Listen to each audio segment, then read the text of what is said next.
Welcome to Donmar TV News Channel, mga balita sa buwan ng Oktubre. Ito ang linaw ho nito. Okay, makinig kayo. Isipin nyo the president is now warning. Not just, baka kasi iniisip ng iba, yung na-warningan si Cayetano. No. Malinaw na kay Pangulong Duterte. This is not about speakership. I don't care about the speakership. Malinaw yan ang sinabi ni Pangulo. Move on na kayo sa speakership. I want the budget to be passed. And in terms of the budget, there are only two people concerned. With S ba yun o wala? Two groups. Yung Kamara, yung leadership ng Kamara at leadership ng Senate. This is not about Cayetano and Velasco. Sinasabi niya na nga wala na siyang pakialam doon. Tapos na yan. Wala na akong pakialam dyan, move on na. I want the budget to be passed. Ngayon, this is not just a warning sa Kamara. This is a warning even to the senators who keep on saying hindi maipapasa. At first time humarap ni Presidente Duterte na may nakatayo. Kita niyo yung mga nakatayo sa likod niya? Yan ay iba-ibang branches ng militar at ng pulis. Nandyan, iba-iba yan. May Navy, may Air Force, may Army. Marami yung kasing branches ng AFP. Pinatayo niya. Sa totoo lang, this is sa totoo lang napakatinding warning nito. Why?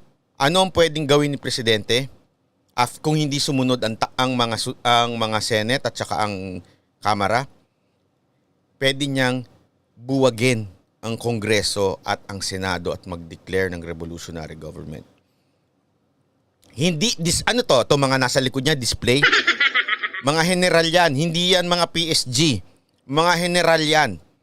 Winawarningan niya kasi ginawa na po dati ito ni Marcos na tinanggal niya yung Congress at yung Senado dahil ayaw sinisira yung gobyerno.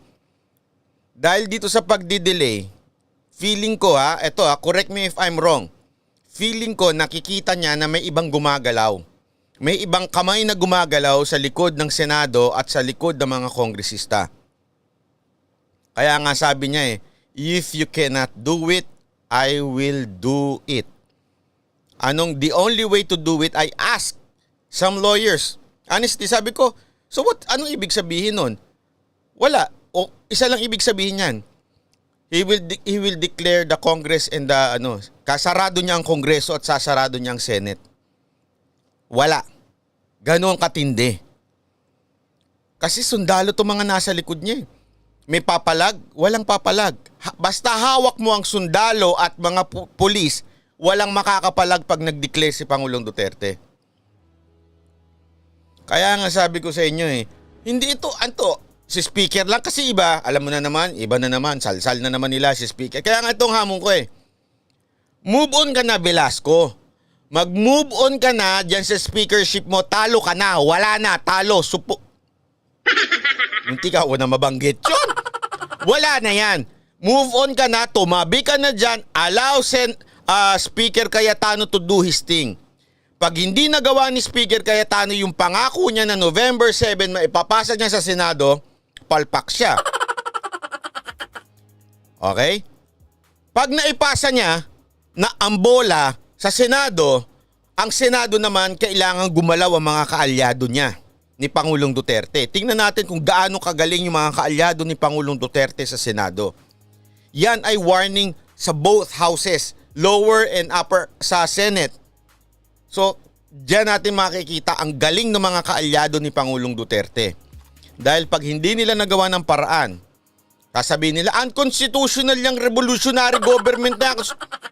Sino huhuli sa Pangulo? Yung mga sundalo. Sino huhuli? Mga pulis. O yung mga MPA na wala naman na. Kaya nga niya dinisplay. Kita niyo yung dinisplay. Ito asan na yun Ayan, wait lang, tapat natin. Ayan. Pansinin nyo yung mga nasa DILG. Okay? Defense Secretary, Executive Assistant, Executive, tama. Eto si Senator Bongo. Yan. Di ko alam kung saan dito yung Navy, Police at saka yung Army. Basta yan na ho, sila na ho yan. So sobra yan. Matakot na itong mga senador na umeepal. Ha? At saka itong mga kamera. Challenge to sa'yo, Speaker Cayetano. Ipakita mo kung talagang kaya mo at matalino ka. Yun lang sa akin. Basta ako, I follow my commander-in-chief, which is the President.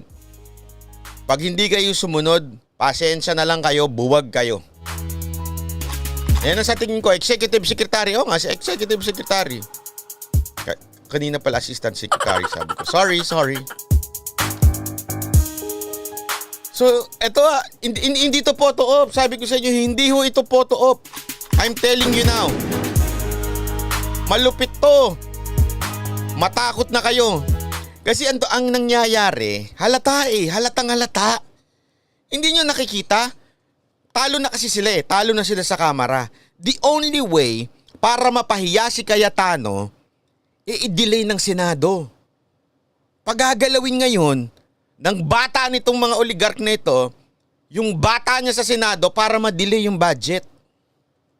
Subukan nyo. Subukan nyo lang. Tingnan natin kung hanggang saan ang mga tapang ninyo. Sabi ko nga if Cayetano would push it at mapasa niya sa November 7, di palakpakan. If not, very good. Bakit? Revolutionary government ang katapat ninyong lahat. Sa akin, as a DDS supporter, win-win sa akin yan.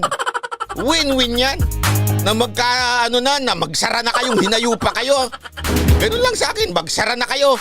Kung hindi nyo kaya, pero bigyan natin ng chance ang kamera through the leadership of Speaker Cayetano. Velasco, ikaw, tumabi ka na, panggulo ka lang Alam mo, Velasco, ikaw parang saling pusa.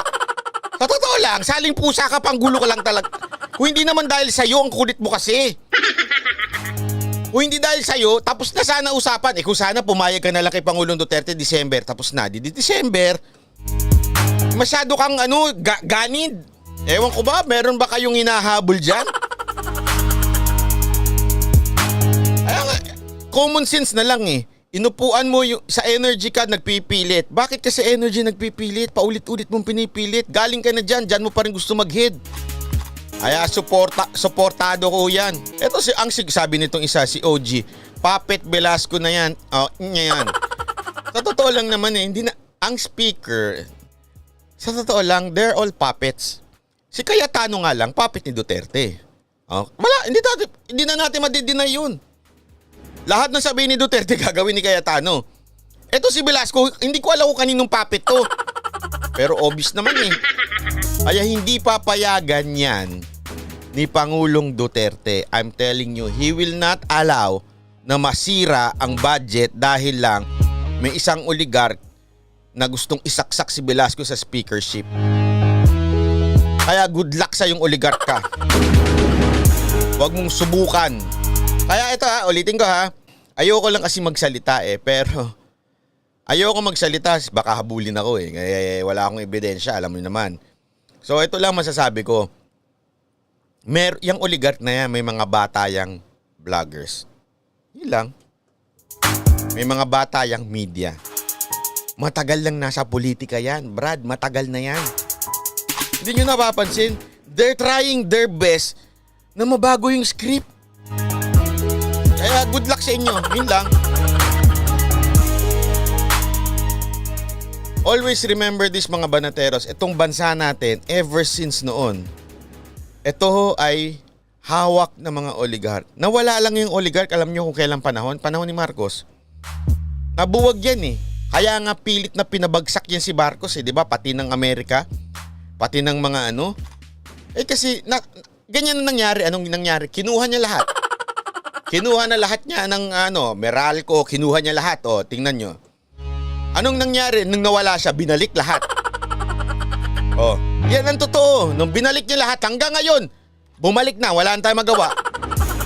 Boss, si Bongo lang ang kumikilos. Oo nga Sa totoo lang, siya lang talaga ang kumikilos dyan Pero okay na din to. Huwag kayong gumalaw, mga senador, nang magka-revolusyon na.